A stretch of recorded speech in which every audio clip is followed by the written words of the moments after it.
Walking with God in a broken world begins quietly, often in places we did not choose. It begins in moments of disappointment, unanswered prayers, and questions we are afraid to ask out loud. Yet Scripture reminds us that God draws near to the brokenhearted, not to rush their healing, but to walk with them through the pain. Think of the garden where Adam once walked with God in the cool of the day. Sin broke that fellowship, and the world has been aching ever since. Still, from Genesis to Revelation, God's desire has never changed. He continues to walk with His people, calling them to trust Him even when the ground beneath them feels unstable. When the world feels heavy, the Bible invites us to slow down and walk by faith, not by sight. Faith does not deny the brokenness.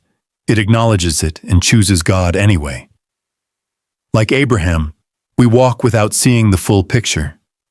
Like David, we walk through valleys where fear whispers louder than hope. Yet in every step, God remains our shepherd, guiding, protecting, and restoring our souls. Walking with God also means learning to listen.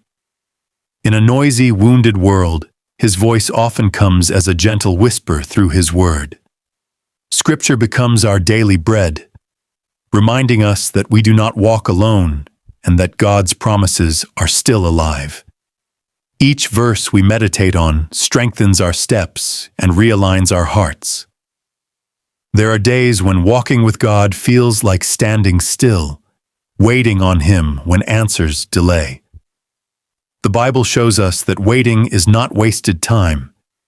It is in the waiting that our trust deepens, our character is shaped, and our dependence on God grows stronger. Even Jesus walked this path, submitting to the Father's will in a world marked by suffering. As we walk with God, He invites us to reflect His light. In a broken world, our obedience, forgiveness, and love become living sermons. Our lives begin to point others toward the hope we have found, not because we are strong, but because God is faithful. Walking with God is not about perfection, it is about persistence. Step by step, prayer by prayer, scripture by scripture, we move forward. And as we do, we discover this truth again and again. Even in a broken world, God's presence makes the journey holy.